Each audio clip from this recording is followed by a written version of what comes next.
bọ̀bọ́ yẹn tó lọ ń bẹ̀ Ìyábọ̀ Òjó ọ̀nà egúdè gbogbo yín tẹ̀ ń wò mí bí bọ̀bọ́ yẹn ṣe call out Ìyábọ̀ Òjó tọwọ́ Ìyábọ̀ Òjó bá mọ́ ṣó yẹ kó débi òkú yẹn tí ọwọ́ ẹ̀ bá mọ́ ṣó yẹ kó débi òkú yẹn ká wá sọ wípé ó lọ síbi òkú yẹn ṣé kò yẹ kó ti rí àbúrò olóògbé kí wọ́n ti jọ parí ìjà lẹ́yìn ká wá rí wọn papọ̀ bí ẹ̀gbọ́n àtàbúrò ẹ rí pé. ẹ̀yin èèyàn wa Lizzy Anjorin tẹ̀síwájú láti máa blast arábìnrin olóògbé tí a mọ̀ sí ALLWELL Adémọlá tí wọ́n sìn lánàá. Lizzy Anjorin nínú ọ̀rọ̀ rẹ̀ ó ní ṣebí Ìyábọ̀ Òjó máa ń gbé sẹ́yìn lọ máa bà wọ́n jẹ́ lọ́dọ̀ mama Esabod ni ó ní kí wọ́n wo ìgbẹ̀yìn rẹ̀ báyìí. ẹ̀yin èèyàn wa ọ̀pọ̀rọ̀ kágbọ̀n Lizzy Anjorin tún bu àbúrò olóògbé tí ó sọ̀rọ̀ nígbà kan báyìí lẹ́yìn ìgbà tí olóògbé kú. ẹ jẹ́ ká wo nǹkan tí Lizzy Anjorin tí ó sọ nínú ọ̀rọ̀ rẹ̀ níbí. Ìyábọ̀ Òjó lọ bá fámìlì yẹn kò lọ bá wọn kẹ́dùn kò lọ kí wọn she went there láti destroy image àbúrò olóògbé so that ẹ lè wá bully àbúrò olóògbé. Ìyábọ̀ Òjó is very very evil. àwọn abiyamọ tó máa jẹun ọmọ nìkan ṣoṣo ni wọ́n máa ríran rí ìwà burú tó wà lọ́wọ́ Ìyábọ̀ Òjó.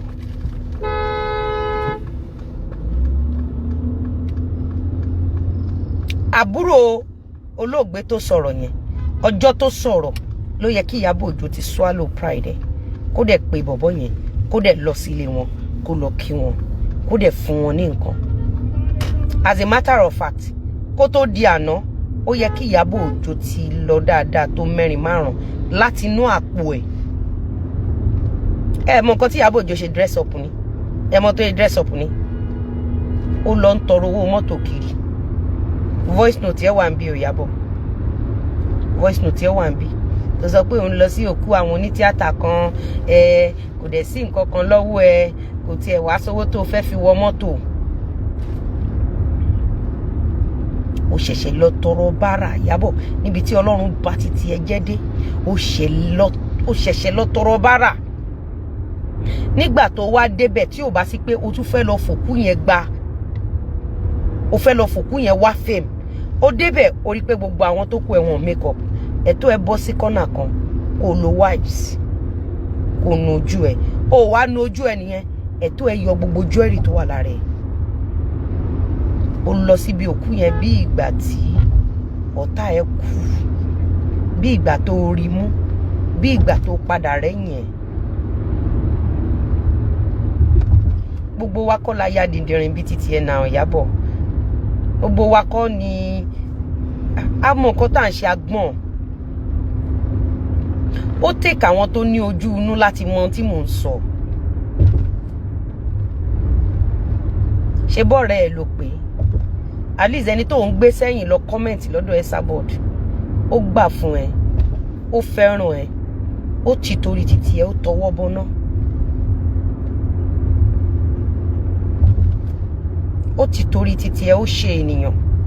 Ìyábọ̀ Òjó tó o bá ro gbogbo nǹkan ó yẹ kó o ro nígbà tí Lizzy Anjorin fi ẹ̀hónú ẹ̀wọ̀n ó dárúkọ ẹni yẹn kú tán nìyẹn àbúrò ẹ̀ kọ̀lẹ̀ out ó wá gbé kámẹ́rà lọ ẹ wá lọ ti àbúrò yẹn pé tán bá ti rí ẹ ní patí o tán bá ti rí ẹ níbi òkú yẹn pàápàá jùlọ Ìyábọ̀ ṣẹ́ni tó kú ṣó lọ́mọ láyé ni ṣó lọ́kọ ṣe bó ní ìyá ṣe bó ní bàbá kí ló dé tó ṣe wọ ẹ̀ṣọ́ lọ síbẹ̀ ìwọ náà ń ṣọjú òkú ẹ̀ sílẹ̀.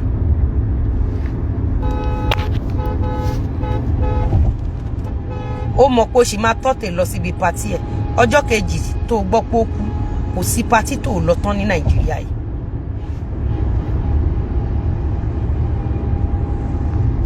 ọjọ́ kejì tó gbọ́ pé ó kú kò sí ò ń jó kàkàkiri ní bí ìgbà tí ọ̀tá ẹ kú. kátẹ̀ wá sọ pé máa wo gbogbo patí tó lọ pátápátá lẹ́yìn tí olóògbé kú tán kò sí patí kankan nú ẹ̀ tó jẹ́ personal party tiẹ̀ patí oní patí ni. ẹni tó bá rí ẹ dáadáa wọ́n á rí pé you were so happy inú ẹ dùn. Lady yẹn súnmọ́ ẹ gan. Ó gbọ́ nǹkan tábúrò ẹ sọ ni. Àbúrò ẹ sọ wípé ó ràn ẹ̀gbọ́n òun lọ́wọ́ títí tó fi kú. Àbúrò yẹn dẹ̀ call ẹ out.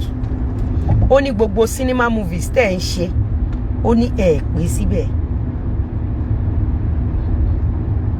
Ó ní ẹni tó ń rán níṣẹ́ tó ore bá kọ́kọ́ dé Ìyábọ̀, àwọn ló yẹ kó kọ́kọ́ rántí. Ẹni tó bá ní ọpọlọ dáadáa á rí pé ń ṣe ló ń kó àwọn èèyàn jọ kán máa fọwọ́ ara wọn ṣera wọn. Ìṣe ló lọ ń kó ìṣẹ̀dá àwọn èèyàn. Sórí ẹni tó bá máa gbọ́n á gbọ́n. Sórí ẹni tí ò ní gbọ́n kò ní gbọ́n. Ẹ̀sìn nǹkan tá a lè sọ wọn ò ní gbọ́n. Ó gbọ́ mi ẹjọ́ ẹ ó kú. Ìyábọ̀ Òjó ti ń lọ sí pàtì. Gbogbo pàtì tó ń lọ kò kí ń ṣe personal party ẹ o. Àwọn pàtì tó ń pè sí. At least ó yẹ káwọn èèyàn rí pé òkè ó ṣẹ̀ṣẹ̀ lose èèyàn.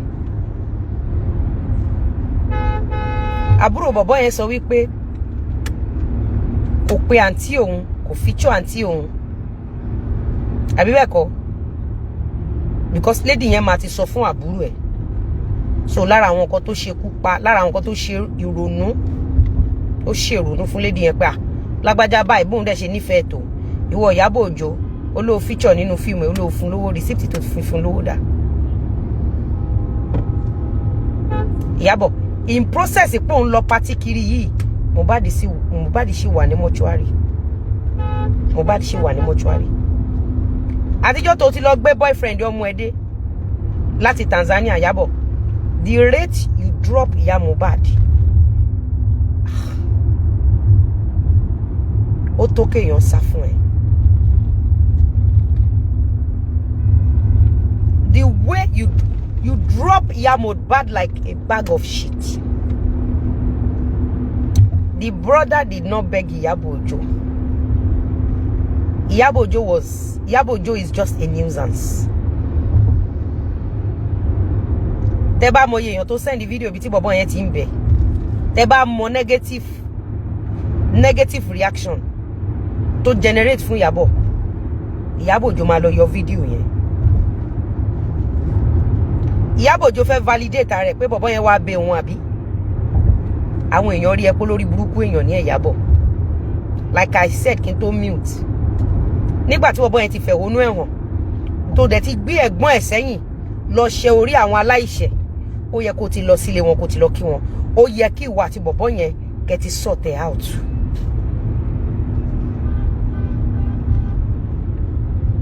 Ó ń jó kiri, inú ẹ̀ ń dùn kiri, you were going from one party to another.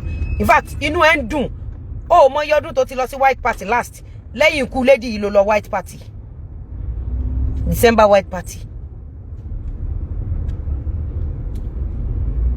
Lẹ́yìn ikú lady, you were just moving from one party as if pé ọ̀tá ẹ̀.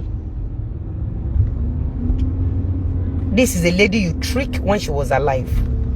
This is a lady you brainwashed when she was alive. She thought you loved her. She thought you will help her. She thought you will lift her hand in the film industry. She never knew you were pushing her to destroy her own self. Oh, my God, destroy a lady yẹn. Ta ló fẹ́ fẹ́ni tó lọ ń comment lọ́dọ̀ ẹ sábọ́ọ̀dù. Kò dẹ̀ ṣọ̀dọ̀ mi nìkan ló ti máa gbé wá ṣẹ̀ bẹ́ẹ̀ yẹn. Bó ṣe máa gbé kiri lọ ṣẹ́ gbogbo àwọn èèyàn tó ṣẹ̀ nìyẹn. Lẹ́yìn ìgbà yẹn ló host TikTok. 3 days after tán lady yẹn kú ló host TikTok live.